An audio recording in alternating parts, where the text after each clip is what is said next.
৮৬ বছর বয়সের যুবক মনোজ মিত্র চলে গেলেন। শেষ হয়ে গেল সিনে জগতের একটি অধ্যায়। এর আগে বহুবার তার মৃত্যুর ভুয়ো খবর ছড়িয়েছিল, কিন্তু এবারে ভাগ্য অতটা সুপ্রসন্ন হল না।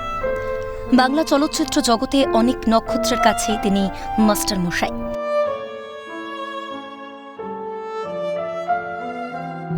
স্কটিশ চার্চ থেকে দর্শনে অনার্স, কলকাতা বিশ্ববিদ্যালয় থেকে দর্শনে MA এবং ডক্টরেট। সিউড়ি বিদ্যাসাগর কলেজে দর্শনে অধ্যাপনা শুরুও করেছিলেন, কিন্তু মেয়াদ মাত্র 1 দিন। এরপরে তিনি রবীন্দ্রভারতী বিশ্ববিদ্যালয়ের নাটক বিভাগে যোগদান করেন এবং পরবর্তীতে তিনি বিভাগীয় প্রধানও হন।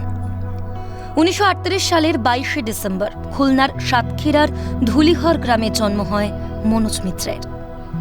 দেশভাগের পর বসিরহাটের কাছে ডান্ডিরহাট NKUS নিকেতনে তিনি তার স্কুল জীবন শুরু করেন।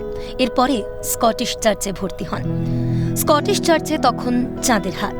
কলেজে বন্ধু ছিলেন বাদল সরকার, রুদ্রপ্রসাদ সেনগুপ্ত। তখনও লেখাপড়া শেষ হয়নি, বন্ধুবান্ধবদের নিয়ে শুরু করলেন সুন্দরম। 1957 সালে নাটকে হাতেখড়ি। লেখক হিসেবে আত্মপ্রকাশ করেন তার 2 বছর পরে। 1959 সালে তার লেখা প্রথম নাটক মৃত্যুর চোখে জল। তবে তাকে খ্যাতি দেয় 1972 সালে চাক ভাঙা মধু। এছাড়াও নেকড়ে, চোখে আঙুল দাদা, কালবিহঙ্গ, পরবাস প্রতিটি নাটকেই তিনি শোষিতের প্রতিনিধি হয়ে কলম ধরেছিলেন। সিনেমায় পা রাখেন 1979 সালে। এরপর থেকেই রিয়েল লাইফে তাঁর উজ্জ্বল উপস্থিতি। কখনো দায়িত্ববান অভিভাবক, কখনো বা খল চরিত্র, সর্বক্ষেত্রেই ছিল তার অবাধ বিচরণ। বাঞ্ছারামের বাগান, দামু, তিনমূর্তি, শত্রু বাংলা সিনেমার মাইলস্টোন তৈরি করেছে। সত্যজিৎ রায়, তপন সিংহ, বুদ্ধদেব দাশগুপ্তর পাশাপাশি হরনাথ চক্রবর্তী, প্রভাত রায় বা অঞ্জন চৌধুরীর মতো মূলধারার পরিচালকদের ছবিতেও তার অনায়াস উপস্থিতি।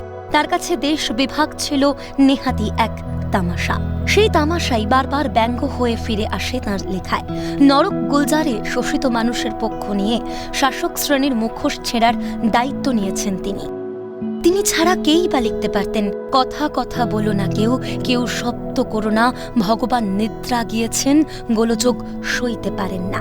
সমাজের বুকে বর্ণচোরা ফ্রাঙ্কেস্টাইনদের সবার সামনে এনে দিয়েছিলেন মনোজ মিত্র।